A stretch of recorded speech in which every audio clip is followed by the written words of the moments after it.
Okay. Okay. ઓમ. આપણે એક નવકાર મંત્રથી શરૂ કરીએ. નમો અરિહંતાણમ, નમો સિદ્ધાણમ, નમો આયરિયાણમ, નમો વજ્જાયાણમ, નમો લોય સવસાવણમ, એસો પંચ નમોકારો સવ પાવપણાસણો, મંગલાનંચ સૌવેસિમ પરમમ હવૈ મંગલમ. જય જીનેન્દ્ર બધાને. જય પ્રભુ, જય સદગુરુ વંદન. આજે બુધવાર જુલાઈ 23rd 2025 એનો સ્વાધ્યાય આપણે જે મહોપાધ્યાય યશો વિજયજી એમના અત્યંત મહત્વનો ગ્રંથ અધ્યાત્મ સાર એના ઉપર આપણો સ્વાધ્યાય ચાલી રહ્યો છે. બીજો અધ્યાય પૂરો થયો છે અને આજે ત્રીજો અધ્યાય શરૂ કરતા પહેલા એ દંભ અધિકાર ઉપર જે પ્રસ્તુતિ છે એના ઉપર આપણે થોડું વિવેચન કરવાના છીએ. શરૂ કરતા પહેલા એક નાનું મંગળાચરણ લઈ લઈએ. ઓમ મંગલમ ભગવાન વીરો, મંગલમ ગૌતમો ગણે, મંગલમ સ્થૂળિભદ્રાદ્ય, મંગલમ ભદ્રબાહુદ્ય, મંગલમ કુંદકુંદાર્ય, જૈન ધર્મોસ્તુ મંગલમ, જૈન ધર્મોસ્તુ મંગલમ. સર્વમંગલમાંગલ્યમ સર્વકલ્યાણકારણમ પ્રધાનમ સર્વધર્માણામ જૈનમ જયતિ શાસનમ, જૈનમ જયતિ શાસનમ. અજ્ઞાનતિમિરાંધાનાં જ્ઞાનાંજનશલાકયા ચક્ષુરુન્મિલિतं येन તસ્મૈ શ્રી ગુરુવે નમઃ, તસ્મૈ શ્રી ગુરુવે નમઃ. અનંતા સિદ્ધ ભગવાન, કેવળી ભગવાન, તીર્થંકર ભગવંતોને અત્યંત ભક્તિભાવ નમસ્કાર. ધુરંધર આચાર્ય મહોપાધ્યાય યશો વિજયજીને અત્યંત ભક્તિભાવ નમસ્કાર. પરમ કૃપાળુ દેવને અત્યંત ભક્તિભાવ નમસ્કાર. સર્વ મુમુક્ષોના મારા જય જીનેન્દ્ર, જય પ્રભુ, જય સદગુરુ વંદન, મારા આત્મભાવ પ્રણામ. ત્રીજો અધ્યાય શરૂ કરતા પહેલા જે છેલ્લી ગાથા ગયા બુધવારે આપણે લીધી એનો, કારણ કે એ સમજીએ એના ઉપર ખ્યાલ આવશે કે આપણે દંભ અધિકાર શા માટે એમને તરત જ ત્રીજા અધ્યાય તરીકે મૂકેલો છે. તો છેલ્લી ગાથા, ગાથા નંબર 53 ની અંદર આપણે વાત કરી કે આખો પ્રકરણ 2 અધ્યાય નંબર 2 એનો મુખ્ય હેતુ શું હતો કે જ્ઞાન ક્રિયાભ્યામ મોક્ષ છે. જ્ઞાન અને ક્રિયા બંનેનો સમન્વય જ્યારે થાય ત્યારે મોક્ષની પ્રાપ્તિ થઈ જાય, અથવા તો મોક્ષ માર્ગની કેડી અંકારાય છે. એટલે એકલું જ્ઞાન પણ અધ્યાત્મ નથી અને એકલી ક્રિયા પણ અધ્યાત્મ નથી, પણ આ જ્ઞાન અને ક્રિયાનો સમન્વય જે છે એ બંને રૂપે અધ્યાત્મ છે. અને એટલા માટે જ એમને કીધું કે જ્ઞાન એટલે શું કે અંતર પરિણતિમાં આપણે જે સ્વપરનો વિવેક કરીએ એ જ્ઞાનની ક્રિયા અથવા તો જ્ઞાન. અને એને અનુરૂપ જે આચાર્ય ભગવંતોએ બધી ક્રિયાઓની રચના કરી છે એ એવી રીતે કરી છે કે એ શ્લોક, એ ગાથા, એ સૂત્ર બોલતી વખતે જો એ સૂત્રની અંદર જે જણાવ્યું છે એ પ્રમાણે આપણા ભાવ કરીએ અથવા તો ભાવ થાય ત્યારે એ ક્રિયા ફળવંતી બને છે, ત્યારે એ ક્રિયા જ્ઞાન સહિતની ક્રિયા બને છે. અથવા તો બીજી રીતે કહીએ તો કે એ ક્રિયા છે એ એને અનુરૂપ ભાવ પ્રગટાવવા માટે આપણે કરીએ છીએ. અને જો એ ખ્યાલમાં રાખીએ તો જ્ઞાન ક્રિયાભ્યામ મોક્ષ એ અરાવટે. પણ એના માટે એમને કીધું કે કેવી ક્રિયા કરવી જોઈએ? શુદ્ધ અને નિષ્કપટ આચાર, કોઈ પણ પ્રકારનો દંભ નહીં, કોઈને દેખાડવા માટે નહીં, આલોકના સુખને ઈચ્છા માટે નહીં, દેવલોકના સુખના માટે નહીં, પણ એક માત્ર મારા પોતાના શુદ્ધ આત્માની પ્રાપ્તિ અને એવો જે નિષ્કપટ નિર્દોષ ભાવ એની સાથે એ આપણી ક્રિયાનો હેતુ હોવો જોઈએ, એ ધ્યેય હોવું જોઈએ, તો કાર્ય થાય. એને ખ્યાલમાં રાખીને મહોપાધ્યાયજી કહે છે કે જો એમ જ છે તો તારે દંભનો ત્યાગ કરવો જ પડશે. કારણ કે જ્યાં સુધી દંભ છે ત્યાં સુધી અધ્યાત્મની પ્રાપ્તિ અસંભવિત છે. અને એમ કહીને એમને ત્રીજો અધ્યાય દંભ ત્યાગ મૂકેલો છે. પાનું 32મું છે, 32 પેજ નંબર. અને એની અંદર પૂજ્ય બહેન શ્રી સુનંદાબેને દંભ ત્યાગ પ્રસ્તુતિ, એટલે દંભ ત્યાગની આપણે ઇન્ટ્રોડક્શન જેને કહીએ એ આપ્યું છે. અને પછી આપણે શ્લોક પર જઈશું. તો પેજ નંબર 32, દંભ ત્યાગ પ્રસ્તુતિ. દંભ એ શું છે એમ કરીને સમજાવે છે કે મિથ્યા આડંબર 1, સજ્જન દેખાવાનો ડોળ 2, અન્યને પ્રભાવિત કરવા માટે જ સદાચરણ કરે એ 3, અંતરંગ વૈરાગ્ય હોય નહીં અને તેમ છતાં દ્રવ્ય દીક્ષા લઈ લીધો એટલે વેશની બહુમાન રાખે અને અંદરમાં વૈરાગ્ય જે હોય નહીં 4, અને 5મું ગુણહીન એટલે હજી ગુણની પ્રાપ્તિ ન થઈ હોય તેમ છતાં ગુણવાન દેખાવાના સતત પ્રયત્નો કરવા એ 5, અને છેલ્લું માયાજાળ એટલે કે મુખમાં મીઠાશ અને અંતરમાં કડવાશ ભરેલું એવું જે છે એને દંભ કહેવામાં આવે છે. આની આખી જે વ્યાખ્યા કરી છે એના ઉપર જ આપણે વાત કરીએ તો આખો સ્વાધ્યાય પૂરો થઈ જાય એવું છે કે ભાઈ મિથ્યા આડંબર પોતે ખરેખર એ લેવલે એ દશાએ ન હોય પણ તેમ છતાં બીજાને હું એ દશાએ પહોંચ્યો છું એવા ભાવ વ્યક્ત કરતો હોય અને એવો આડંબર રાખતો હોય. એટલે બહુ ગામઠી ભાષામાં કહીએ તો હોય ચારાની પાવલી અને દેખાવું છે ₹1.25, અને એના માટે સતત પ્રયત્ન કરતા હોય. એના કારણે દંભ જીવનમાં પ્રવેશે છે. બીજું એમને શું કીધું કે સજ્જન દેખાવાનો ડોળ. સજ્જન દેખાવું છે, સજ્જન બનવું નથી. એટલે પોતાને કે ભાઈ સજ્જનના બધા આવા ગુણો હોય એટલે બહારમાં વચન અને કાયાની અંદર એ એવો દેખાવ કરે કે સામાન્ય અબુધ જીવને એમ જ લાગે કે આ સજ્જન માણસ છે, પણ અંતર પરિણતિની અંદર સજ્જનતાનો અંશ પણ હોય નહીં, દુર્જનતા જ હોય. એટલે એવો સજ્જન દેખાવાનો ડોળ છે એ પણ દંભ છે. ત્રીજું, અન્યને પ્રભાવિત કરવા માટે જ સદાચરણ. જો સદાચરણ મૂક્યું છે એ સદાચરણ એટલે સત આચરણ, એટલે શાસ્ત્રોક્ત વિધિ પ્રમાણે બધા આચરણ કરશે, કારણ કે એનાથી લોકો પ્રભાવિત થાય. લોકો સામાન્ય લોકોની પાસે દિવ્ય ચક્ષુ હોય નહીં, એટલે એ કઈ દ્રષ્ટિથી જોવે? ચર્મ ચક્ષુથી જોવે. એટલે બહારનું સદાચરણ જોવે એટલે એમ માની લે કે ભાઈ આ ખરેખર સજ્જન માણસ છે, સદાચરણ વાળા, સદાચાર સેવન કરે છે વગેરે. પણ હેતુ શું હોય? એ સદાચરણ કરીને પોતાના મનની શુદ્ધિ, ચિત્તની શુદ્ધિ, આત્માની શુદ્ધિ કરવાનો હેતુ ન હોય, પણ બીજાને પ્રભાવિત કરવો છે કે જો હું કેવું સદા આચરણ બધું કરું છું. અને એને લઈને દંભ પ્રવેશે છે.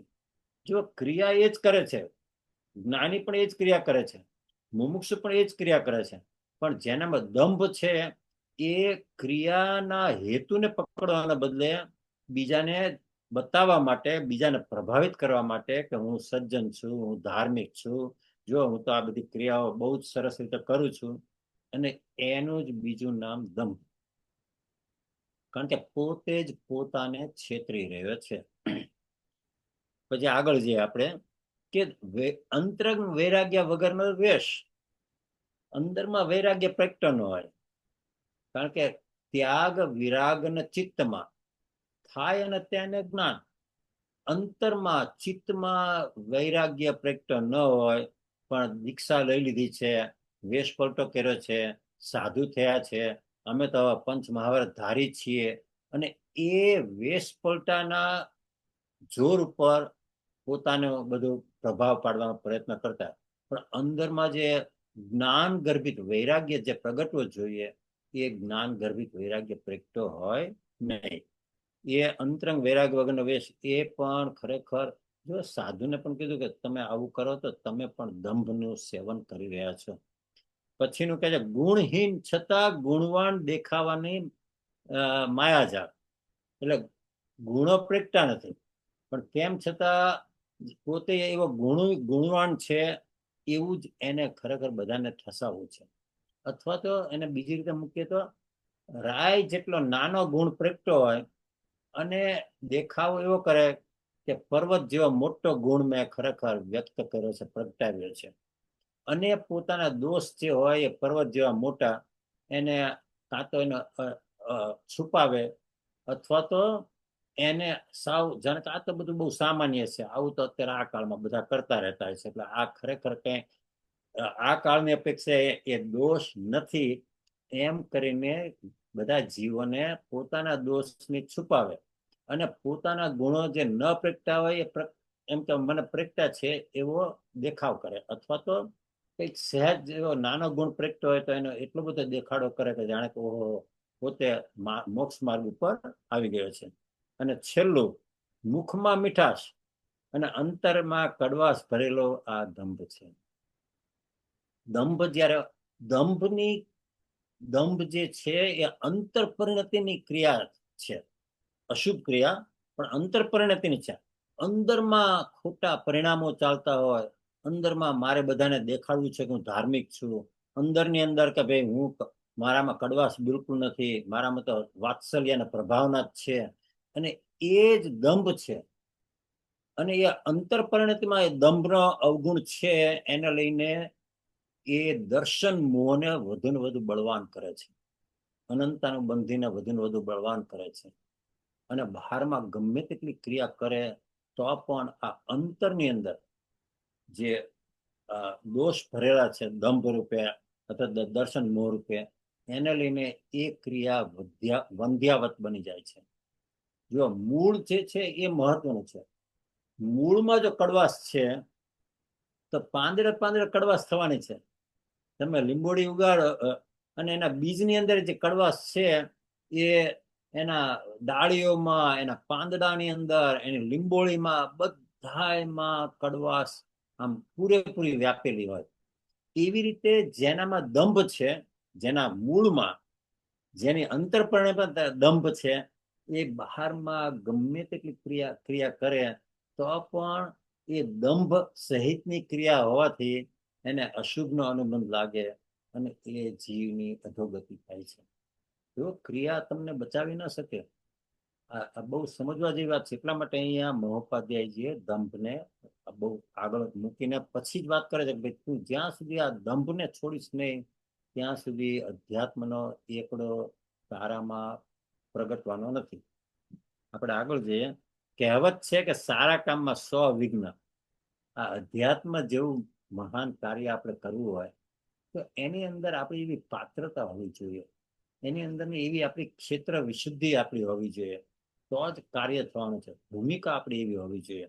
અને એના માટે કહે છે કે તને એ તું હજી અધ્યાત્મનો વિચાર કરીશ ને તારા અનાદિની વૃત્તિઓ ત્યાં જે પોષણ કરેલું છે એ બધી વૃત્તિઓ ઉથળો મારશે અને તારી અધ્યાત્મની સાધનામાં વિઘ્નો રૂપે એ તને આવશે. એટલે અત્યારથી ચેતવણી આપે છે કે તું જો અધ્યાત્મની સાધના કરવા માંગતો હોય તો જરૂરથી તારી બધી જે અનાદિની વૃત્તિઓ અને કચરો જે છે એ ઉછાળા મારશે અને તને અધ્યાત્મના માર્ગે જવામાં રૂકાવટ કરશે. તો સાવધાન રહેજે, જાગ્રત રહેજે, અપ્રમત્ત દશામાં રહેજે, કારણ કે એ તારી જ વૃત્તિઓ, તારા જ દોષો, દંભ વગેરે તને એ અધ્યાત્મના માર્ગ ઉપર જવા નહીં દે. હો ચેતન એટલે કે અરે ચેતન, અધ્યાત્મનું શિખર સર કરતા પહેલા તળેટીમાં ઘણા વિઘ્નો ઉભા હોય છે. જો કેટલી સરસ વાત કરે છે.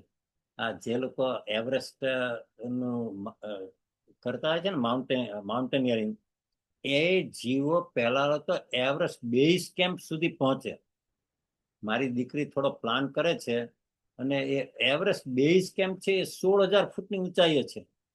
ત્યાં સુધી પહોંચવું બધા વિઘ્નો દૂર કરીને એ પણ એક બહુ જ દુર્લભ કાર્ય છે. એવી રીતે અહીંયા કહે છે કે તું અધ્યાત્મનું શિખર સર કરવાનો વિચાર કરે છે તો સારી જ વાત છે, પણ એ શિખર ઉપર પહોંચતા પહેલા જ તું તળેટીમાં જે આવ્યો છું, એટલે કે તારા પાયાની અંદર જે બધા દોષો છે, દંભ વગેરે, એ તને ઘણા વિઘ્નો ઉભા કરવાના છે. એટલે પહેલા તું એ કાર્ય કરીને તારી ક્ષેત્ર વિશુદ્ધિ કર, તારી પૂર્વ ભૂમિકા બાંધ, અને પછી તું અધ્યાત્મના શિખરને સર કરી શકીશ. બહુ જ સરસ રીતે આમ સમજી શકાય એવી સરળ ભાષાની અંદર આપણને મહોપાધ્યાયજી સમજાવે છે કે કદાચ બાહ્ય જીવનના દંભને ઢાંકી શકાય, કારણ કે વચન અને કાયાની પ્રવૃત્તિથી આપણે બીજા બધાને થોડા ઘણા મૂર્ખ બનાવી શકીએ કે ભાઈ તમને, એટલે આપણને, કારણ કે મોટાભાગના જીવનના દિવ્ય ચક્ષુ હોય નહીં, એટલે અંતર પરિણતિમાં શું ચાલે છે એ તો ખરેખર જાણતા ન હોય. એટલે કે છે કે બાહ્ય જીવનની અંદર તું દમને ઢાંકી શકીશ શુભ ક્રિયા કરીને, સદાચરણનું સેવન કરીને, અને બધાને એમ થાય કે ઓહો, આ જીવ તો ખરેખર ધાર્મિક છે, દરેક વખતે સત્સંગમાં કે પૂજા પાઠમાં વગેરેમાં જોવા આવતા હોય છે. એટલે બાહ્ય જીવનની અંદર તું એ બધી શુભ ક્રિયા કરીને અને થોડો એવો આડંબર કરીને, એવો થોડો દેખાડો કરીને તું દંભને ઢાંકી શકીશ. એટલે તું લોકોને તું છેતરી શકીશ, પણ અંતરંગમાં ચાલતી દાંભિક પ્રવૃત્તિઓને, દાંભિક વૃત્તિઓને ત્યજી દેવી દુર્લભ છે. કારણ કે અંતર પરિણતિની અંદર અનંત કાળથી અનાદિથી એનું સેવન કર્યું છે, અને એ બધી નિબિડ ગાંઠના જેવું બની ગયું છે. પૂર્વગ્રહ, મતાગ્રહ, હથાગ્રહ, દુરાગ્રહ, કોઈના પ્રત્યે અત્યંત દુર્ભાવ હોવો, કોઈનું અહિત કરવાના વિચાર, નિમિત્તે જે નિમિત્તે એનું અહિત કર્યું હોય, એમ કર્યું નથી પણ પોતે માને છે એ નિમિત્તને કઈ રીતે એનું અહિત કરવું, એ બધું આપણે અનંત કાળના અનંત ભવની અંદર એક યા બીજી રીતે એનું સેવન કર્યું છે. એટલે એ અંતરમાં ચાલતી જે દાંભિક વૃત્તિ છે એને અનાદિની વૃત્તિનું જોર છે, અનાદિનો અભ્યાસ છે, અને એને લઈને એનો ત્યાગ કરવો એ લોઢાના ચણા ચાવવા જેવું છે. એ ત્યાજી દેવી દુર્લભ છે. કારણ કે અત્યારે તો લોકો એમ જ વિચાર કરે કે આ કાળ એવો આવ્યો છે ને રમેશભાઈ, કે ટીટ ફોર ટેટ, એવું ન કરીએ ને તો બધા આપણે ભોટવી જાય, બળિયાના બે ભાગ, અને સીધી આંગળી ઘી ન નીકળે. આવું તો રમેશભાઈ કરવું જ પડે. આવું ન કરીએ ને તો આપણું ક્યાંય પત્તો ન ખાય. એમ કરીને આ અનીતિનો ધંધો, ઉધર કરવાનો ધંધો, દંભ, આડંબર, અને એમાં અત્યારે તો માર્કેટિંગનો જમાનો છે. પ્રોડક્ટ ભલે ગમે એટલી ખરાબ હોય, પણ આમાં એનું પેકિંગ એવું હોવું જોઈએ કે લોકોને લેવાનું મન થાય. આ એક્ઝેક્ટલી આ જ વસ્તુ જીવ પરમાર્થ માર્ગમાં એપ્લાય કરે છે, અને એને લઈને પડે છે. જેમ માર્કેટિંગની અંદર પેકિંગ જોઈને ઘણા મોટા ભાગના જીવો લેતા હોય છે, એવી રીતે સામાન્ય જીવો કે ભાઈ આ કુગુરુ, ભલે બધા કહેતા હોય કે કુગુરુ આ, પણ જો એમનું સદાચરણ કેટલું સારું છે, જો બધી ક્રિયા કરે છે, જો એમને આનો ત્યાગ કર્યો છે, એ જે બહારથી દેખાતી ક્રિયા જોઈને એ એમ જ માને છે કે આ જ સદગુરુ છે, અને ત્યાં એ લપેટાઈ જાય છે. અને અહીંયા કહે છે કે અંતર પરિણતિમાં તારી જે બધી દાંભિક વૃત્તિઓ જે છે એને તેજી દેવી દુર્લભ છે. એને ત્યાગ કરવા માટે અધ્યાત્મ અનિવાર્ય છે. અધ્યાત્મથી જ એ બધી વૃત્તિઓનો ત્યાગ થવાનો છે, એના મૂળનું છેદન થવાનું છે. બાહ્યમાં લોક સમૂહમાંથી મળતા માનપાનની મીઠાશ તેજી એકાંત આત્મશુદ્ધિ કરવી એ તો મહામુનિઓનું કામ છે. જો ખરેખર સીધી વાત કરી છે. શું કીધું કે બાહ્યમાં લોક સમૂહમાંથી મળતું માનપાન, કોઈ પણ વ્યક્તિ મિથ્યાત્વી હોય કે ગમે તે હોય, આમ સર્વસંગ પરિત્યાગી થઈને દીક્ષા લે એટલે લોકો જેવા એ ઉપાશ્રયમાં કે સ્થાનકમાં આવે એટલે તરત જ એમના પગે પડે, એમના 3 વંદના કરે, એમની સુખસાતા પૂછે, કઈ આપને શું જરૂર છે અમને કહો, અમને થોડો લાભ આપો, આ તે. અને એ જે માનપાન મળે, અને કે દીક્ષા પહેલા તો મારો કોઈ ભાવ પૂછતા નહોતા, અને હવે તો કરોડપતિ આવીને પણ મારા પગમાં પડે છે. એ જીવને જો અંતર પરિણતિમાં વિવેક ન હોય, એને અંતર પરિણતિમાં સમ, સંવેગ, નિર્વેદ વગેરે ન પ્રગટતું હોય, તો એ આ માનપણમાં છકી જ જાય.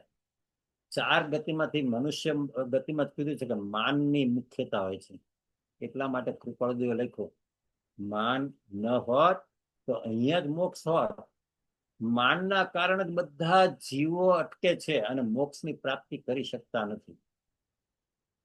કારણ કે જેવો પોતાનો અહંકાર ઘવાય એટલે તરત જ કઈ રીતે એનો બદલો લેવો એવા વિચારોની અંદર એ ખરેખર ખેંચાઈ જાય છે, તણાઈ જાય છે.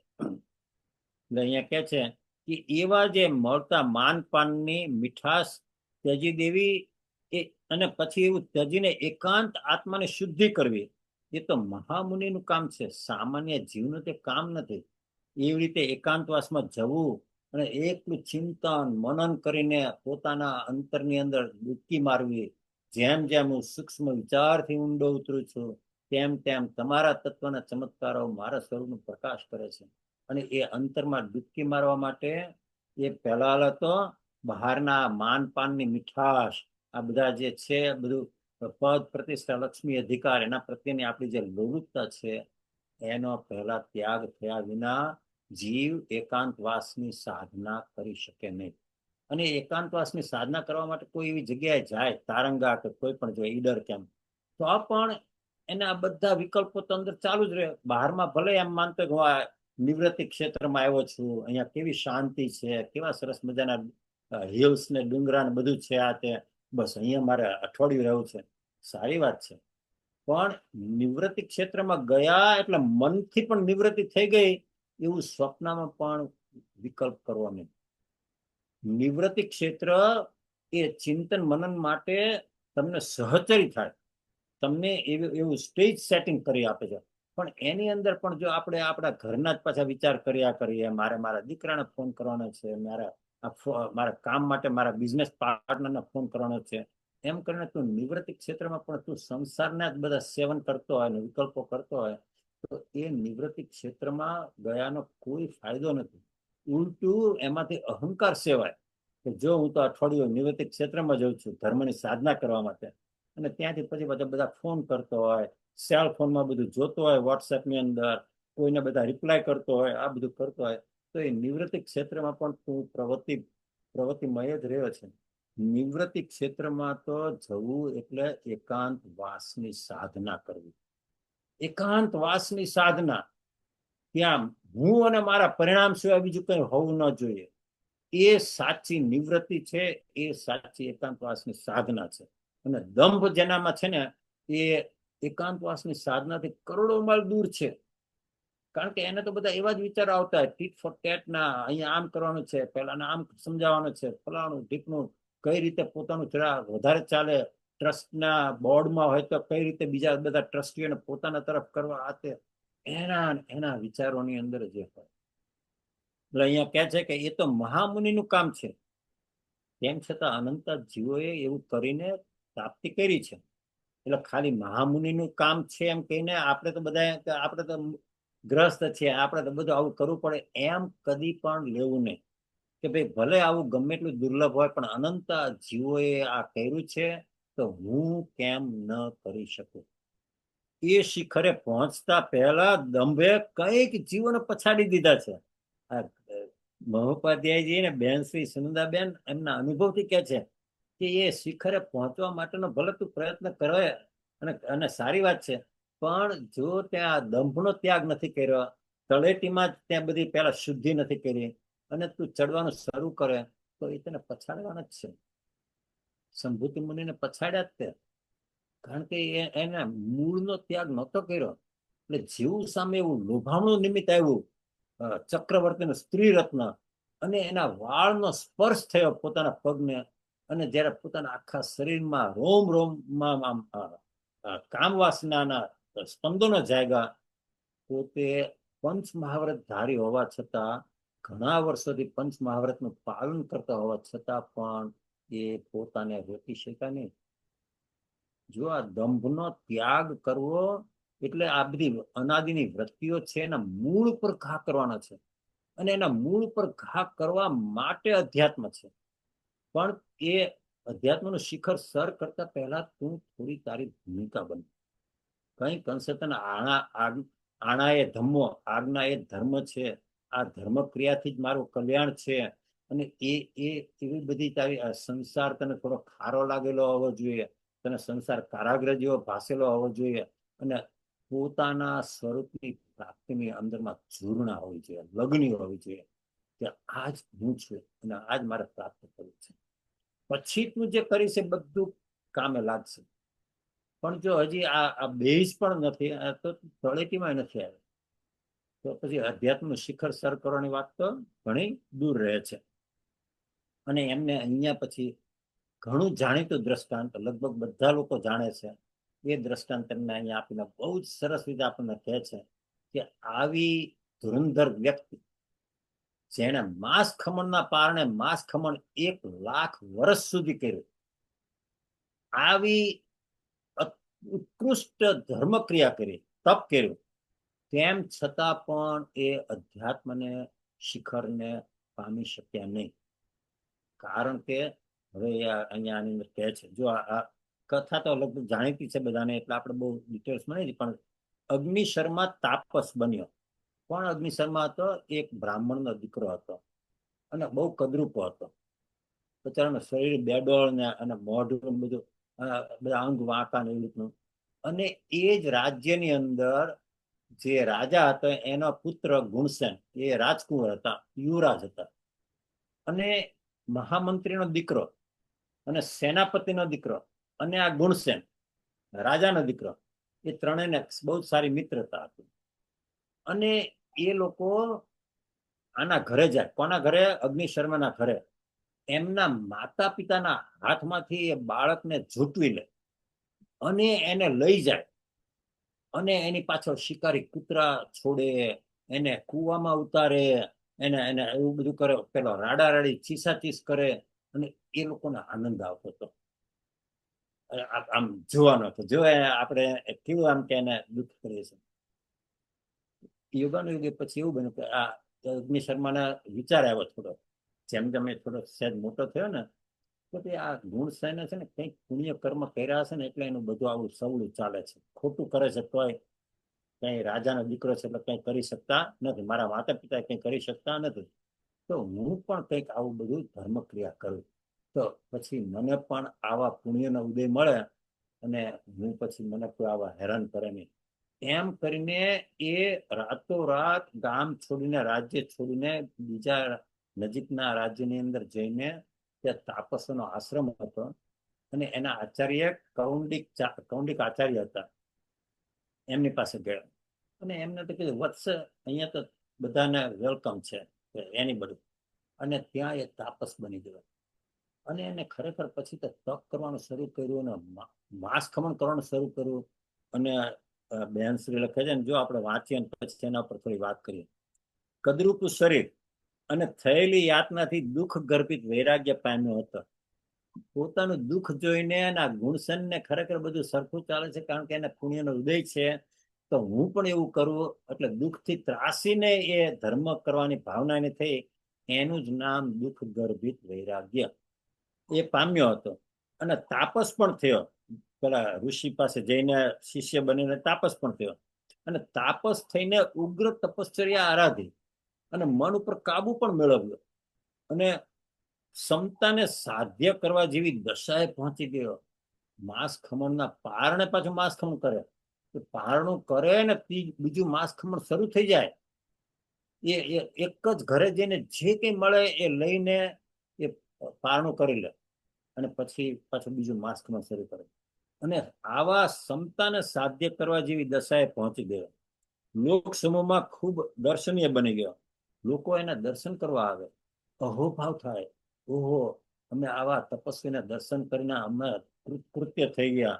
અને અગ્નિ શર્માના દર્શનની અંદર બધા જનસમૂહને પોતાને અહોભાવ આવતો હતો, દરરોજ દર્શન કરવા આવતા હતા. અને કુદરતે કસોટી હાથ ધરી. જો અહીંયા બે રીતે આપણે બંને રીતે વિચાર કરશો. એના ચિત્તમાં પડેલા સૂક્ષ્મ સંસ્કારોને ઉત્તેજન મળી જાય અને ક્ષમતા તૂટી જાય તેવું બની ગયું.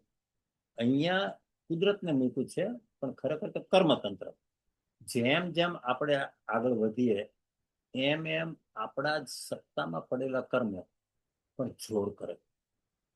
મેં આ દ્રષ્ટાંતથી સમજાવેલું. આપણે જયારે જ્ઞાન સાર લેતા હતા ને ત્યારે, અથવા તો આ હમણાં જે સવાસો ગાથાનું સ્તવન, એમાં કે તમે સાયકલ ઉપર જતા હોય તો 5 miles per hour ની સ્પીડથી ધીમે ધીમે જતા હોય, અને સામેથી જે પવન આવતો હોય એને લઈને તમને થોડો ડ્રેગ આવે જરા, અને તમે જેવી સાયકલની સ્પીડ ડબલ કરો, 5 miles to 10 miles પર કરો, તો એ જ પવન પણ હવે ડ્રેગ વધી જાય, કારણ કે તમારે એની સામે એટલું જોર કરીને તમારે જવાનું છે. એવી રીતે જેમ જેમ જીવ પોતે જોર કરે અને અધ્યાત્મના માર્ગે આગળ ચાલે, ત્યારે સત્તામાં પડેલા કર્મો પણ જોર કરે, કારણ કે તમારે એ બધા કર્મોને ઓળંગીને તમારે પ્રાપ્ત કરવાનું છે.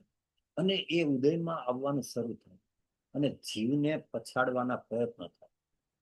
કર્મો તો પૂતગલ છે, જડ છે, પણ એવી વસ્તુ વ્યવસ્થા છે કે જેમ જેમ આપણી ચિત્તની શુદ્ધિ થતી જાય, મનની શુદ્ધિ થતી જાય, તેમ તેમ એ કર્મો ચીટકી ન શકે, કારણ કે આપણા રાગ દ્વેષ થોડા હળવા થતા ગયા, એટલે એને ઉદયમાં આવી જવું પડે એ કર્મોને, અને ઉદયમાં આવીને આપણને હેરાન કરે. એટલે અહીંયા કહે છે કે આ અગ્નિશર્મા પણ એટલી હદ સુધી આગળ ગયો માંસ ખમણના પારણે માંસ ખમણ કરે ને આવો તપસ્વી બની ગયો ને, અને બધા આવીને એનો ખરેખર બહુમાન કરતા હતા ને દર્શન કરતા હતા. તે તો કે એના અમુક એવા જે કર્મો કે જેનો મૂળ અને છેદ્યું નહોતું.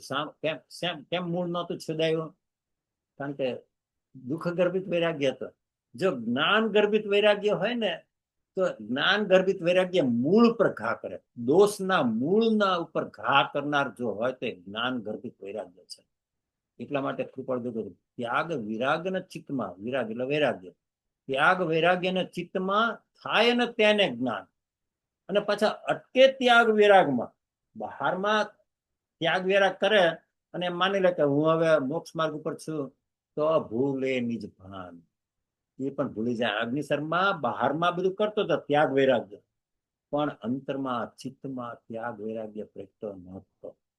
અને એને લઈને શું થયું કે એની ક્ષમતા તૂટી જાય ને એવો પ્રસંગ એક બની ગયો. અને એ પ્રસંગ પોતાના જ કર્મનો ઉદય હતો. શું પ્રસંગ બનાવો કે એ જ ગુણસેન જયારે રાજકુંવર રાજા બન્યા અને ધીમે ધીમે એમને બધું થોડો ખ્યાલ આવે, જવાબદારી આવી, ત્યારે એને પોતાને ભાન થયું કે અહો, મેં અગ્નિશર્માને આવું કરેલું અને એમને કેવા ચીકણા કર્મો બાંધ્યા હશે. એટલો બધો એમને પશ્ચાતાપ થયો કે પોતે અગ્નિશર્માના ઘરે ગયા અને કોઈ બધાને પૂછ્યું કે એના મા બાપ ક્યાં છે? તો કે એના મા બાપ પણ જયારે અગ્નિશર્મા ચાલીને જતો રહ્યો, કે એ જીર્ણમાં એના મા બાપે પણ દેહ છોડ્યો. અને અગ્નિશર્માને એટલો પારાવાર પશ્ચાતાપ કે હું એનું કારણ બન્યો છું, એનું પાપ મને જ લાગવાનું છે, લાગ્યું છે, અને કે મારે કોઈ પણ ભોગે અગ્નિશર્માને શોધીને એની માફી માંગવી છે, મારે મિચ્છામી દુક્કડમ કરવું છે, ક્ષમા માંગવી છે, એના પગ પકડીને.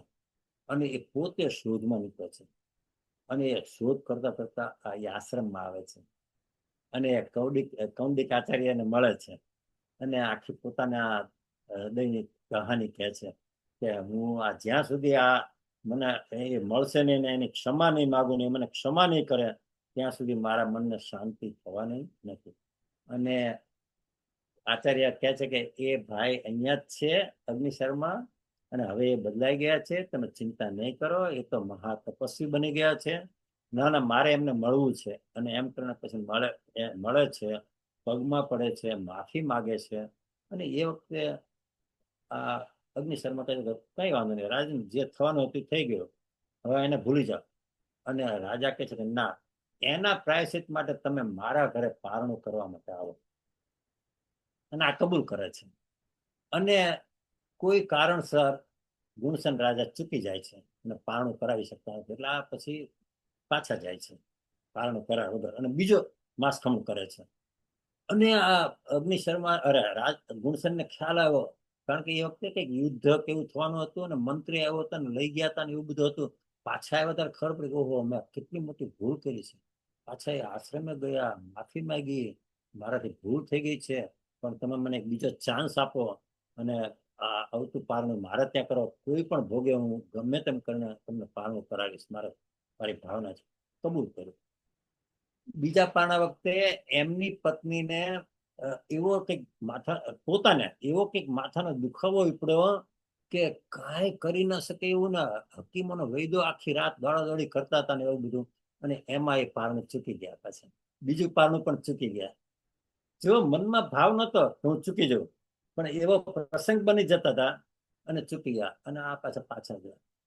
ત્રીજી વાર ખૂબ વિનંતી કરી, કરગરા કે ભાઈ આ મારાથી અક્ષમ્ય દોષ છે.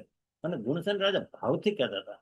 કૌંડિક આચાર્ય સમજતા હતા કે અને અગ્નિ શર્માને સમજાવતા ભાઈ તું એના ઘરે જઈને પારણું કર એટલે એમને શાંતિ થઈ. ત્રીજા મહિનાનું પારણાનું કબૂલ કર્યું.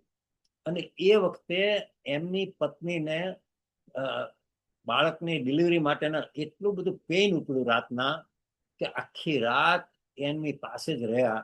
અને સવારે મારે આ અગ્નિશર્મા આવવાના છે અને મારે પારણું કરવાનું છે એ વાત એમના મગજમાં રહી નહીં. અને હવે અગ્નિશર્મા પાછા જતી વખતે વિચાર કરે છે કે આ રાજા બહારમાં દેખાવ કરે છે કે મને માફ કરો અને મારાથી ભૂલ થઈ ગઈ ત્યારે, પણ હજી પણ એ જ ક્રૂરતા છે એનામાં. જાણી જોઈને મને પારણા માટેની માગણી કરે છે અને હું કબૂલ કરું છું, અને જાણી જોઈને મને પારણું કરાવતા નથી. હજી પણ એ જ ગુણસેન છે કે જે ગુણસેને મને ખૂબ હેરાન કરેલો, ખૂબ મને પીડા કરેલી, અને નિયાણું બાંધે છે કે મારું આવું પુણ્ય, મેં આવા તપ કરેલા છે આકરા, એનું જો કંઈ ફળ હોય તો હું આ ગુણસેન રાજાને ભવો ભવ મારું.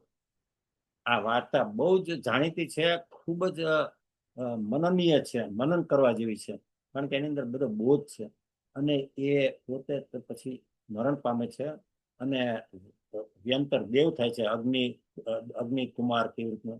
અને ગુણસેન રાજાના ભવની અંદર એને મારે છે. 9 ભવ સુધી એને મારતો રહ્યો. માતા પુત્ર બને અને પુત્ર બનીને આવે અગ્નિ શર્માનો જીવ, અને માતાને મારે, અથવા તો માતા અગ્નિ દુશ્મન તરીકે આવે અને પુત્રને મારે. ભાઈ તરીકે જન્મ થાય અને એ અગ્નિ શર્માનો જીવ ગુણસેનને મારે. વાતનો સાર એટલો છે, ગુણસેને પોતે બધું સહન કરી લીધું કે આ મારા જ કર્મનું ફળ છે. મેં જ એને કેટલો બધો નિર્દયતાપૂર્વક એને હેરાન કરેલો હતો અને બધું, અને મારે એની સામે કઈ કરવું નથી. એમ કરીને શાંતિ રાખી નીકળી ગયા, મોક્ષે લઈ લીધું. અગ્નિ શર્માનો સંસાર ચાલુ રહ્યો, નરક ગતિમાં ગયા. અને એ જ અહીંયા વાત કરીને, કારણ કે એ દંભ કરતા હતા. શું દંભ કરતા હતા? અહીંયા સુનંદબેન એક જ પોઈન્ટને બહુ સરસ રીતે પકડે છે કે લોકો એમના દર્શન કરવા માટે આવતા હતા. કોના? અગ્નિ શર્માના, તપસ્વીના. તો આ માસ ખમણના પારણે માસ ખમણ કેટલાય વખતથી ચાલે છે.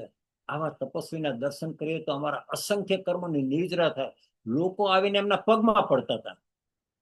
અને આ એકદમ બહારમાં મૌન ધારણ કરતા હતા, મોઢા ઉપર એવી ક્ષમતા રાખતા હતા. કોણ? અગ્નિ શર્મા. અને અંદરમાં હું ક્યારે ખરેખર આ ગુણસેનને મારું, ક્યારે હું વેર લઉં, એ આખી અંદરમાં રમખાણ ચાલતું હતું. બહેન શ્રી સુનંદાબેન કહે આનું નામ જ દમ.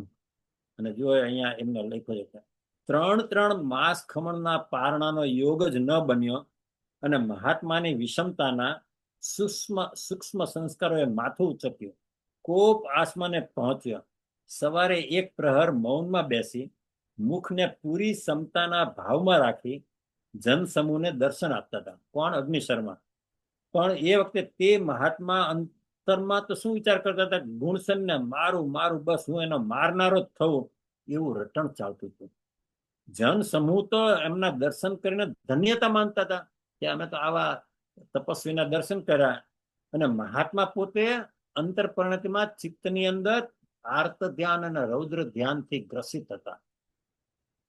આવો દંભ જ્યારે આત્મા ઉપર છવાઈ જાય છે ત્યારે આત્મા સ્વયં છેતરાય છે, પોતે જ પોતાને છેતરે છે અને દારૂણ કર્મનો બંધ બાંધે છે. એવા કર્મનો બંધ થશે કે હવે અસંખ્ય કાળ સુધી એ નરકની ગતિમાંથી નીકળવાનો નથી. વિચાર કરો તમે.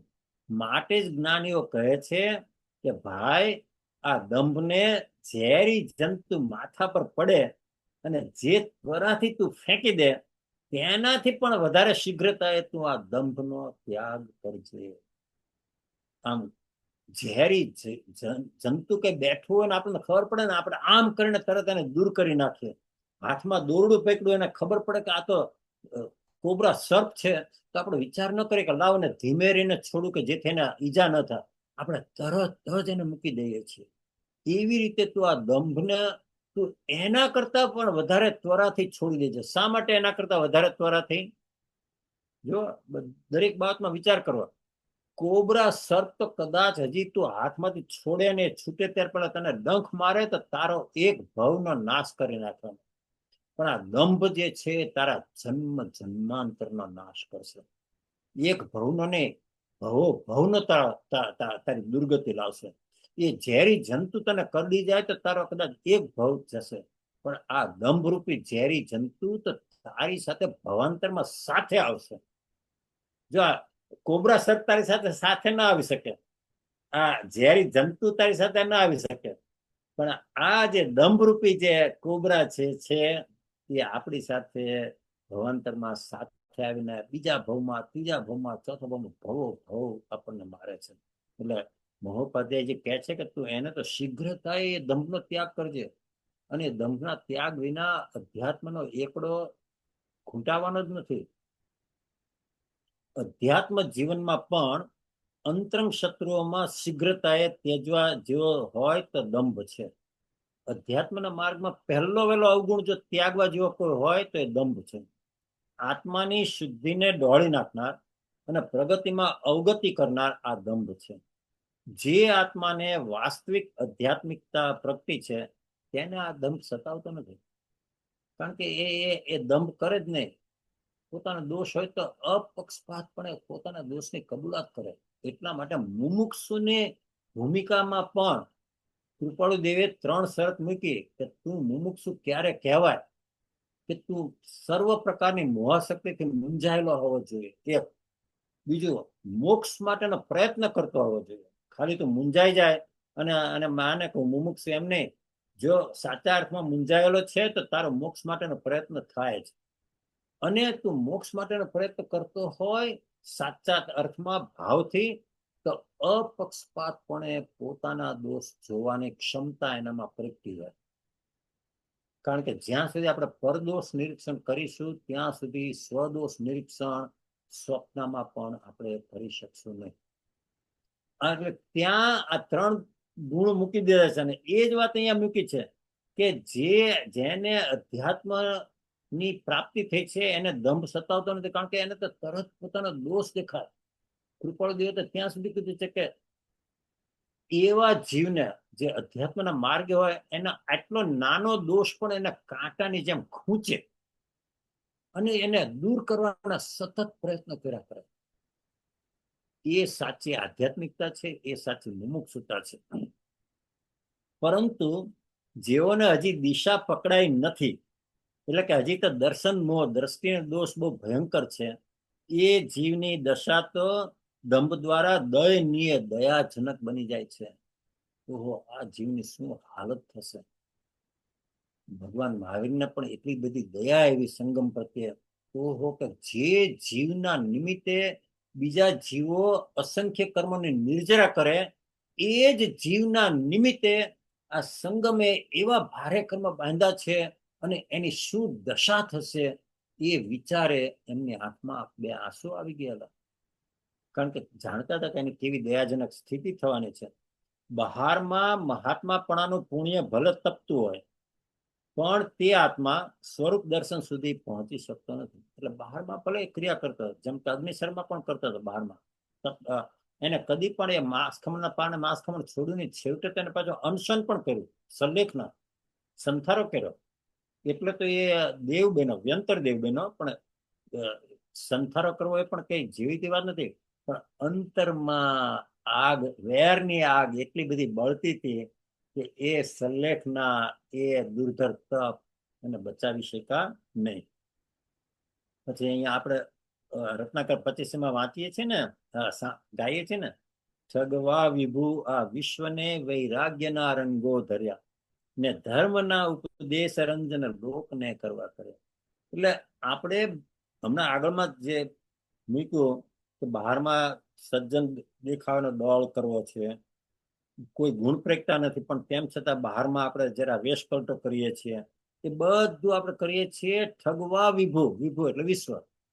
વિશ્વના લોકોને છેતરવા માટે જ આપણે કરીએ છીએ. આ બહારમાં વૈરાગ્ય જે ધારણ કરીએ છીએ એ પણ એટલા માટે જ કરીએ છીએ, જો દંભ છે તો.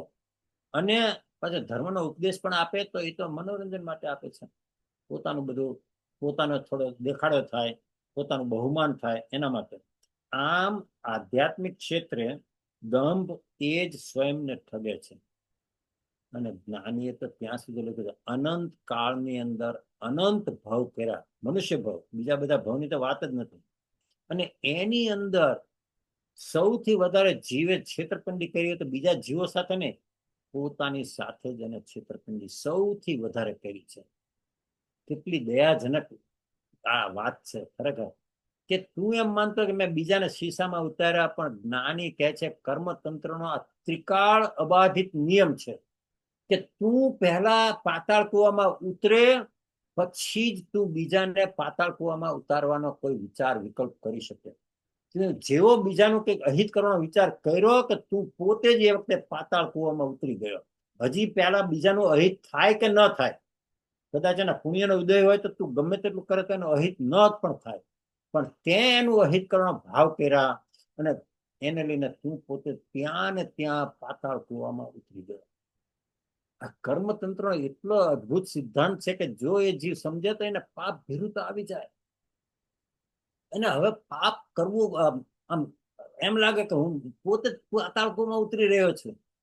પાપની ક્રિયાથી ડરતો થઈ જાય. અદ્રષ્ટ ફળનો જે વિચાર કરે, અદ્રષ્ટ ફળ એટલે હજી જે ફળ આવ્યું નથી પણ ભવિષ્યમાં આવવાનું છે, એનો જો વિચાર કરે કે હું અત્યારે આવા ભાવ કરીશ તો એનું આવું ફળ આવશે, અને મારે ફળ વિચાર કરો. તંદુલ મત્સ્ય ખાલી એટલો વિચાર કર્યો હતો, ઓહો હું આવા ભાવ કરું છું ને તો સાતને નરકે જઈશ. બોલો, કર્યા હતા ને એવા ભાવ? સ્વપ્નમાં પણ ન કરે, પણ એને એનું ભાન નહોતું. એવી રીતે આપણે પણ જો વિચાર કરીએ કે હું આ કોઈનું ખરાબ ઈચ્છું છું, કોઈના પ્રત્યે મને આવી નેગેટિવિટી છે, તો એ જીવને તો કંઈ ખરાબ નથી થવાનું, પણ મારા પરિણામ મેં બગાડ્યા છે તો એનું ફળ જયારે આવશે ને, ત્યારે આંસુ લૂછવા માટે પણ મારી પાસે કોઈ હશે નહીં. આવો જેને વિચાર આવે ને એ પછી બીજાનું અહિત કરવાનો વિચાર જ કરવાનો છોડી દે. કારણ કે ખ્યાલ આવે કે આમાં તો હું મારા પોતાના પગ ઉપર જ કુહાડી મારું છું. અને એ જ વાત કહે છે કે આધ્યાત્મિક ક્ષેત્રે દંભ એ જ સ્વયંને ઠગે છે. અને પહેલું મોહનીય કર્મ ત્યારે આત્માને એવો ભ્રમ પેદા કરે છે કે તને કઈ દોષ લાગતો નથી. શા માટે? જો કે તું તો જ્ઞાની છે, ત્યાં તો બધા શાસ્ત્રો વાંચ્યા છે, તું બધી થોડી બહારમાં ક્રિયા પણ કરે છે, આ તે તું તો જ્ઞાન સ્વરૂપે છે, અને આ તો જન કલ્યાણ માટે થોડુંક આવું બધું કરવું પડે છે, બાકી ખરેખર મારે કઈ એવી બીજી ભાવ. અને પાછું આ બધું કરીને એ સર્વજ્ઞના નામે ચડાવે છે. ખરેખર આપણને મહોપાધ્યાયજી ખરેખર એવા ચાપખા મારે છે ને કે ભાઈ તું પાછું એક તો ખોટું કરે છે, અને કે આવું તો જન કલ્યાણ માટે કરીએ છીએ, આવું તો લખ્યું છે કે થોડું ઘણું આવું કરવું પડે. પેલા મુનિએ પણ કરેલું જ ને, અને રૂપ ધારણ કરીને વિરાટ રાજાને ખરેખર માત કરેલા જ ને, થોડું આવું બધું કરવું પડે. એમ કરીને પાછા સર્વજ્ઞના નામે, ધર્મના નામે પોતાની આવી છેતરપિંડી અને દંભને પાછું પોષણ આપે. અને કે સર્વજ્ઞ નામે ચડાવે છે કે શ્રી તીર્થંકરે સ્વ પર કલ્યાણ કરવાનું અને ક્રિયાનું વિધાન કરેલું છે.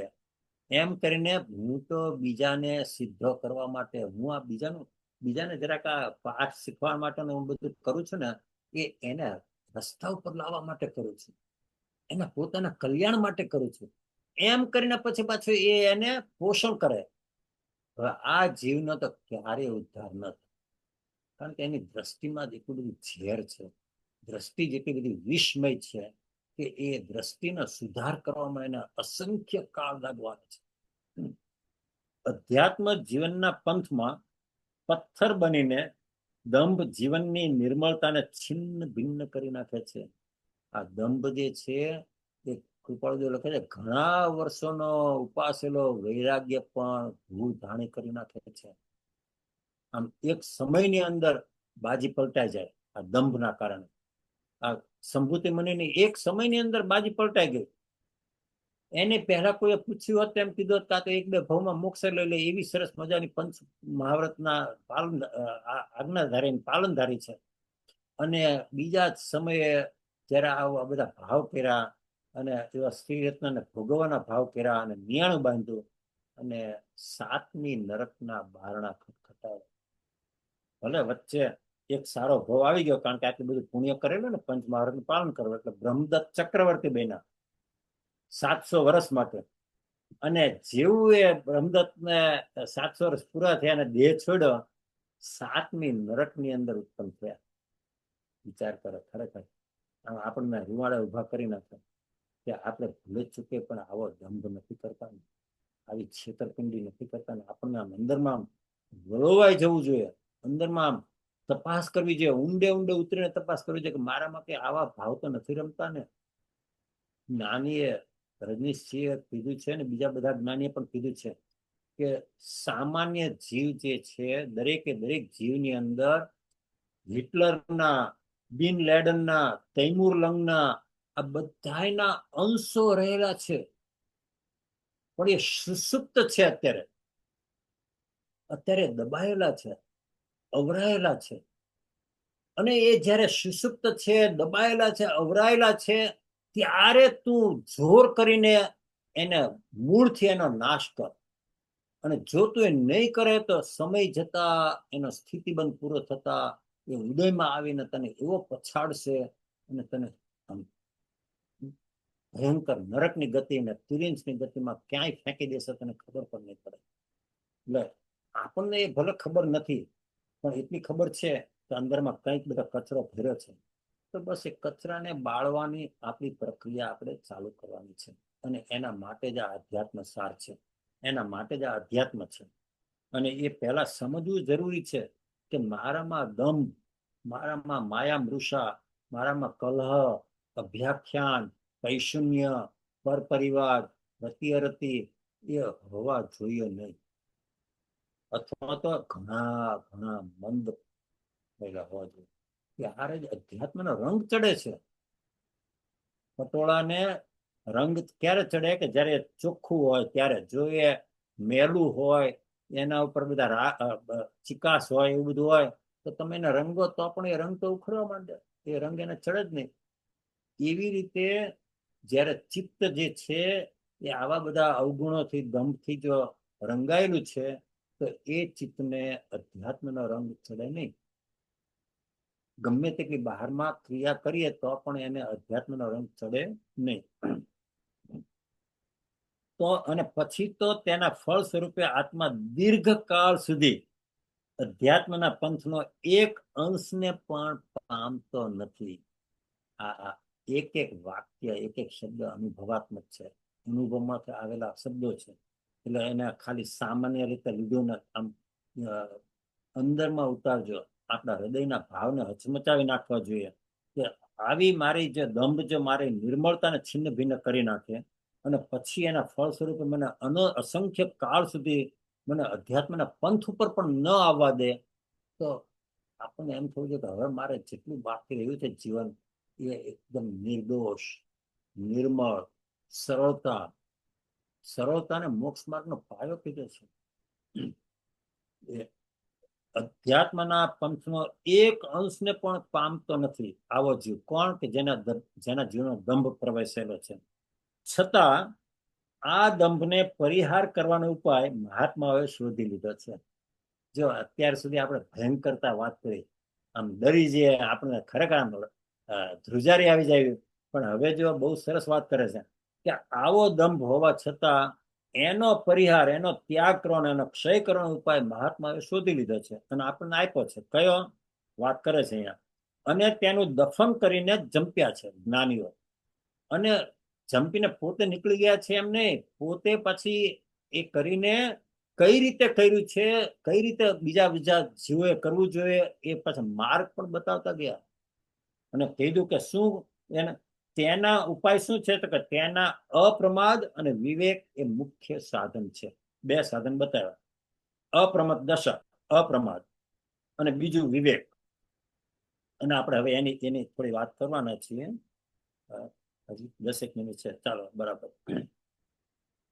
કે વિવેક એટલે અપ્રમાદ એટલે શું? પેલા અપ્રમાદની વાત કરી કે અપ્રમાદ એટલે વિષય કશાય લોકેશના જેવા પ્રપંચો પ્રત્યે સદાય જાગૃત રહેવું.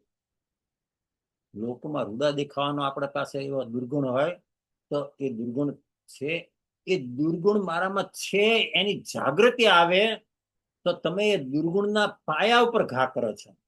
દોષની સભાનતા, દોષને જાણવો કે મારામાં આવો દોષ છે, એ દોષને ત્યાં ને ત્યાં નિર્બળ કરી નાખે છે. એટલે એમને કીધું અહીંયા શું કીધું કે વિષય કશાય લોકેશના એટલે લોકમાં સારા દેખાવાની ભાવના, યશના, ઈચ્છા, વાંછા એવા પ્રપંચો પ્રત્યે સદાય જાગૃત રહેવું.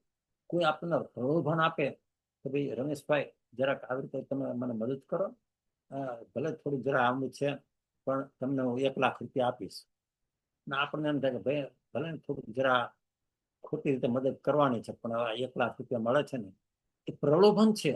આવા પ્રલોભન તો જીવનની અંદર, એમાં આ દુષ્મકાળની અંદર તો સમયે સમયે આવવાના છે. એટલે કહે છે કે તું સદાય જાગૃત રહેજે, આવા પ્રલોભન આવતા જ રહેવાના છે. તમે ઇન્કમ ટેક્સ ફાઇલ કરો ત્યારે પણ આમ બીજા કોઈ પ્રલોભન ના આપે તો આપણને એમ થાય કે જરાક આ જરા આમ વધારે બતાવું તો થોડા 2 પૈસા બચે, આમ કરું તો થોડા પૈસા બચે, આમ કરું તો, અને એ પણ પ્રલોભન છે, 2 પૈસા બચાવવાનો લોભ છે. અને એને લઈને આપણે થોડું અનિતિનું કરવા માટે તૈયાર થઈએ છીએ. આવું જ બધું બિઝનેસમાં, બિઝનેસ પાર્ટનરની સાથે કઈ તો થોડું ઘણું આવું કરવું પડે. થોડું ઘણું જરા નીચેથી પૈસા ના કાઢી લો તો કઈ મળે નહીં આતે.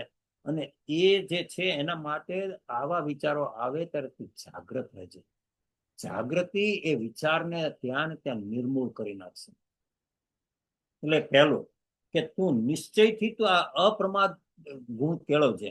કંઈ પણ ખોટું કરવાનું થાય ત્યારે તને અંદરમાંથી તારો માયલો તને ડંખવો જોઈએ કે આ હું કરું છું ને બરાબર નથી. અને એવો જો ભાવ થયો ને કદાચ કરવું પડે તો પણ એ જતે દાડે એમાંથી નીકળી જશે. કારણ કે એને એનો ડંખ વર્તે છે, એને એનો ખેદ વર્તે છે, એને ખબર છે કે આ ખોટું કરી રહ્યો છે. આવું જાણવું એ પણ બહુ મહત્વનું છે. અને બીજો ગુણ વિવેક એટલે હેય અને ઉપાધિનું સ્પષ્ટ ભાન. ત્યજવા જેવું છૂટી જ જાય. નક્કી કર્યું કે આ આત્મભાવ છે અને આ અન્ય ભાવ છે, એટલે એ એવું અંદરમાં જડબે સલાક બેસાડી દીધું હોય કે અન્ય ભાવ થાય કે ત્યાંથી પાછો વળે. અને આત્મભાવ કરે તો એને એમ થાય ઓહો આ ભાવમાં મારે વધારે રહેવું છે.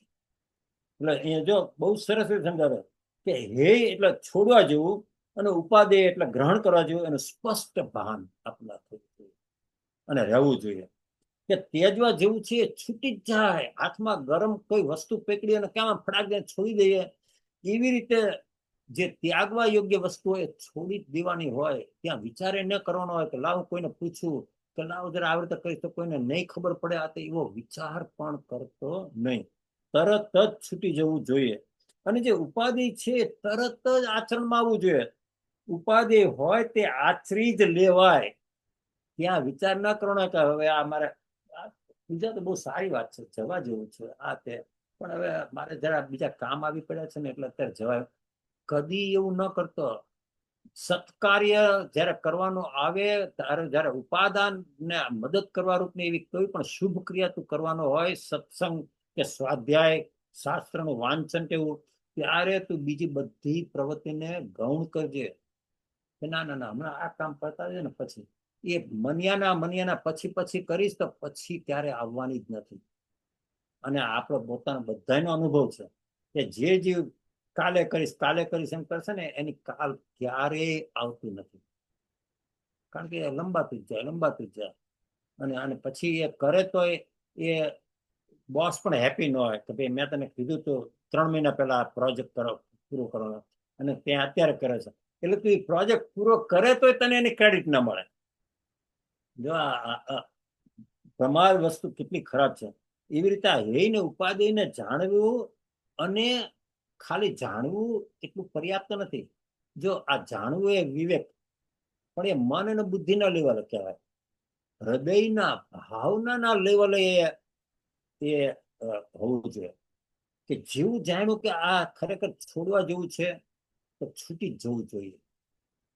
ત્યાં પછી no but of if why how કઈ જ નહીં, તરત જ. અને જે ગ્રહણ કરવા જેવું છે એ અનિવાર્ય સંજોગો હોય તો જ ન ગ્રહણ કરવું, બાકીની તરફ બીજા બધા સંજોગોમાં બીજી બધી આપણી ક્રિયાને ગૌણ કરીને એ જે ગ્રહણ કરવા જેવું હોય એ ગ્રહણ કરીએ, એનું જ નામ વિવેક. અને આ જો બંને ગુણો આવે, કયા? આ ધ્યેય અને ઉપાધિનો વિવેક, સ્વપરનો વિવેક, આત્મભાવ અને અન્ય ભાવનો વિવેક. અને બીજું કે કંઈ પણ પાપ ક્રિયા કરતી વખતે, કંઈ પણ એવા વિકલ્પ આવતી વખતે, કોઈના પ્રત્યેના અહિત કરવાના વિચાર, કંઈ પણ બુરું કરવાના, કોઈના પ્રત્યે વેરની ગાંઠ હાથે એ આવે ત્યારે તરત જાગૃત થઈ જાય. ત્યારે આ હું શું કરી રહ્યો છું? હું મારા જ પોતાના પગ ઉપર કુહાડો મારી રહ્યો છું. હું મારા જ પોતાના અધ્યાત્મના માર્ગની અંદર મોટા અવરોધો ઉભા કરી રહ્યો છું. એમ કરીને તું ત્યાં અટકી જજે. આ બે ગુણો જે વિકસાવશે ને એનો દંભ ધીમે ધીમે ધીમે પણ નાશ થઈ જશે, એનો મૂળથી નાશ થશે. અને અધ્યાત્મ માટેની એવી સરસ ભૂમિકા તૈયાર થશે, અને પછી એના અધ્યાત્મના રંગ આમ એવી સરસ રીતે ચડશે કે એને પોતાને આમ અંદરથી આનંદ આવે. કારણ કે દંભ જતો રહ્યો છે, સરળતા આવી છે, નિર્દોષતા આવી છે, કોઈનું અહિત કરવાના ભાવ બધા છોડી દીધા છે, અને મારે મારા આત્માનું કલ્યાણ કરવું છે એ ભાવની મુખ્યતા આવી છે. એ જીવને પછી તો એના શુભ કર્મો જે ઉદય સત્તામાં હોય એની પણ ઉદીર્ણા થઈને ઉદયમાં આવવાનું શરૂ થાય. આ બહુ ત્રિકાળ બાધિત નિયમ છે. આ એટલા માટે જ કહે છે કે તું શુભ ભાવમાં રહેજે. જેટલો તું વધારે શુભ ભાવમાં રહે એટલો તારા સત્તામાં પડેલા શુભ કર્મોની ઉદીર્ણા થઈને તને એ શુભ ભાવને આગળ લઈ જશે, અનુકૂળતા બધી મળવાનું શરૂ થઈ જશે. અને તું જેટલો અશુભ ભાવ કરીશ એટલો જ એ સત્તામાં પડેલા અશુભ કર્મોનો ઉદીર્ણા થઈને આવીને તને પછાડશે પાછા વધારે ને વધારે. પહેલા તને એમાં બળ આપશે અને પછી છેવટે તને પછાડશે. સંયમને બહાને જો આપણે આગળની ગાથામાં આવેલો ને ગુરુ લાઘવ, એટલે આ જે બે ગુણ પ્રગટાવ્યા છે ને એનો વિચાર કરો તમે કે વિવેક છે શું છે? ગુરુ ગુરુ એટલે ગુણની વૃદ્ધિ કરે. આપણે જે છેલ્લી ગાથા લીધી ને એની અંદર આપણે એના પર ઘણી વિચાર કરવાનો, આજે પણ થોડો શરૂ કરતા પહેલા વિચાર કરો. અને લાઘવ એટલે શું આપણે વિચાર કરેલો કે આવું કંઈ પણ ખોટા અહિત વિચાર આવે, એવું કંઈ પણ આવે તો ત્યાંથી પાછા વળવું, એટલે દોષની હાનિ થાય. અને આ જ વાત અહીંયા એમને મૂકી છે દંભને તોડવા માટે કે ભાઈ તારામાં વિવેક હોવો જોઈએ, અને તને કંઈ પણ પાપ સ્થાનક કોઈ પણ રાગ થયો, દ્વેષ થયો, કોઈના પ્રત્યે નેગેટિવિટી આવી, કઈ કોઈનું ચાડી ચુગલી કરી, કોઈના પરદોષ નિરીક્ષણ કર્યા, તરત જ તારો અંતરાત્મા તને ડંખવો જોઈએ અંદરથી કે આ હું શું કરી રહ્યો છું? આ અધ્યાત્મના માર્ગમાં હું છું ને મને આ ન શોભે.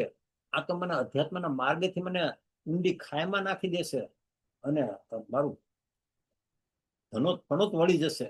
એમ આ જ બંને ગુણો ગુરુ લાઘવ, અને એ જ ખરેખર દંભને મારે છે, અને એ જ આપણને અધ્યાત્મમાં આગળ લઈ જાય છે. આગળ જઈએ આપણે કે સંયમને બહાને દેહ ભાવનું પોષણ ન કરે, પણ વિવેકપૂર્વક આત્મા અને દેહની ભિન્નતાને જાણે, માન મેળાની મીઠાશ લોક કલ્યાણના નામે ન ચડાવતા નિષ્પૃહ ભાવે રહે, તો જ એનું કાર્ય થવાનું છે. આપણે 5 મિનિટ આપણે લઈને પછી પૂરું કરીએ છીએ. આમ અપ્રમાદ અને વિવેક જેનામાં સતત વાસ કરે છે તેનાથી દંભ દૂર જ રહે છે અને અધ્યાત્મ વિકાસ પામે છે. જો આ અનુભવાત્મક વાક્યો લખેલા છે ખરેખર કે એ તમે કરો એટલે તમારાથી દંભ દૂર જ થઈ જાય. ત્યાગ ક્ષેત્ર જેવું છે કે પરિગ્રહમાં ગળા બૂળ જીવોને તેનું મહાત્મ્ય આવે છે. ત્યાગ વસ્તુ બહુ દુર્લભ છે. એટલે જે પરિગ્રહમાં જે મશગુલ હોય ને એને કોઈએ ત્યાગ કર્યો ને તેને એને મહાત્મ્ય આવે, કારણ કે એને ખબર છે કે હું નથી ત્યાગ કરી શકતો. એટલે શું કે જાય જો સમજો કઈ રીતે પાછો ત્યાગીએ પડે છે. તેથી આ જે પરિગ્રહી જીવો જે છે એ લોકો ત્યાગીઓનો આદર કરે. ઓહો, અમે તો આવો ત્યાગ કરવાનો પ્રયત્ન કરીએ છીએ પણ અમારાથી થતો નથી, તમે તો ખરેખર કરી બતાવ્યું. એમ કરીને એને જયારે હાર તોરા પહેરાવે, એને માનપાન આપે ને એવું બધું કરે તો શું થાય છે કે ત્યાગીને અહંકાર આવે. અને પેલું અધ્યાત્મ તેમના જીવનમાં પછી એક પવનની લહેર જેટલું પણ ફરકતું નથી. આ માન કશાયને ખરેખર ઉભો ન થવા દેવો. કોઈ ગમે તેટલા હારતોરા પહેરાવે, કોઈ ગમે તેટલા માનપાન આપે, કોઈ ગમે તેટલી આપણી પ્રશંસા કરે, પણ એ વખતે પ્રભુ કૃપા છે, મારું આમાં કઈ નથી.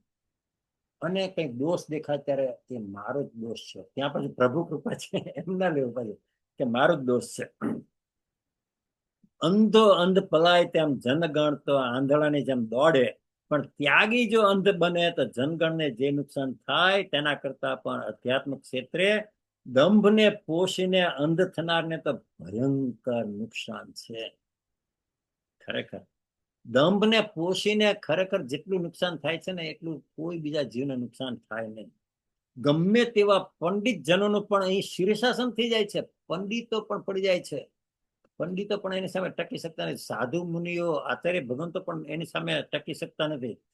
માટે અધ્યાત્મ ક્ષેત્રે પંડિતાઈ કરવા કરતા આત્મજ્ઞાનની વિશેષ આવશ્યકતા છે. આનંદ ગંજી અને જે આપણે મંડળું કિમહીને બાજે એની એક ગાથા અહીંયા એમને ટાંકે છે. મુક્તિ તણા અભિલાષી તપિયા જ્ઞાન ને ધ્યાન અભ્યાસ. એટલે જ્ઞાનનો અભ્યાસ કરતા હોય, ધ્યાનનો અભ્યાસ કરતા હોય, મુક્તિ મેળવી છે એવી એમની અભિલાષા હોય, બધું હોય, પણ વૈરીડું કઈ એવું ચિંતવે નાખે અવળે પાસે. પણ જ્યાં આ દંભ જે છે એ તને એવી ચિંતનમાં લઈ જશે ને તને ખોટે માર્ગે જ લઈ જશે. બહારમાં તું ભલે આ મુક્તિની વાતો કરે, એની અભિલાષા છે મને એવું કરે, તપ તપિયા એટલે તપ પણ કરે, જ્ઞાનનો અભ્યાસ કરે, શાસ્ત્રનું વાંચન કરે, ધ્યાનમાં બેસે, બધું કરે, પણ જ્યાં સુધી અંતર પરિણતિમાં દંભ છે ત્યાં સુધી એ તને અવળે પાસે જ લઈ નાખશે, તને ખોટા માર્ગે જ લઈ જશે, તારું મન અને તારું ચિત્ત. આથી જ્ઞાનીજનોએ કહ્યું છે કે ભાઈ અધ્યાત્મ ક્ષેત્રના શિખરે પહોંચે ત્યાં સુધી ગુરુ કૃપા બળવાન છે, ગુરુની આજ્ઞામાં રહેજે.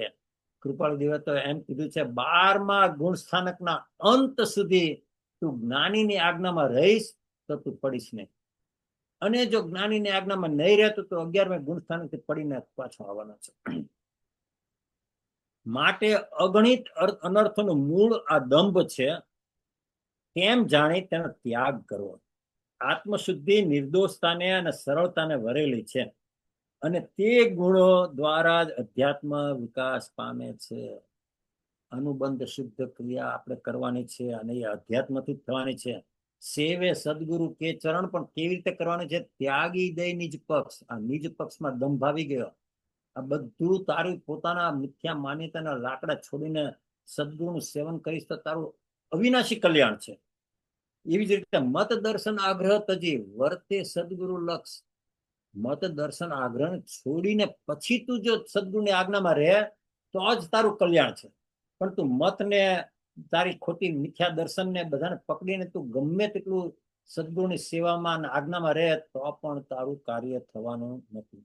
બહુ જ સરસ રીતે આ દંભ ઉપરની ભૂમિકા બાંધી છે, અને આવતા બુધવારથી આપણે દંભ ત્યાગની ગાથા જે 54 છે ત્યાંથી આપણે શરૂ કરીશું. તો આપણે અહીંયા અંત મંગળ લઈએ. મંત્રે મંત્રો સ્મરણ કરતો કાળ કાઢ્યું હવે આ, જ્યાં ત્યાં જોવું પરભણી ભૂલી બોલ ભૂલ પરાયા.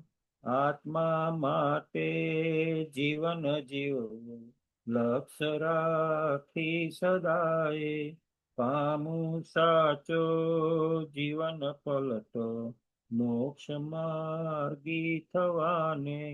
પામું સાચો જીવન પલટો મોક્ષ માર્ગી થવાને.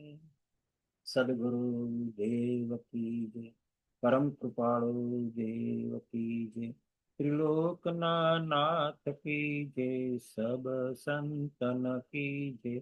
આનંદ ધન. કદાચ કંઈ પણ આગમ વિરુદ્ધ બોલાવ્યો હોય તો અર્યંત સિદ્ધ ભગવાનની સાક્ષીએ અને તમારા બધાની સાક્ષીએ મિચ્છામિ વિક્રમ. જય જિનેન્દ્ર, જય પ્રભુ, જય સદગુરુ વંદન. બધાને મારા આત્મભાવ પ્રણામ. અને જય પ્રભુ. ઓમ.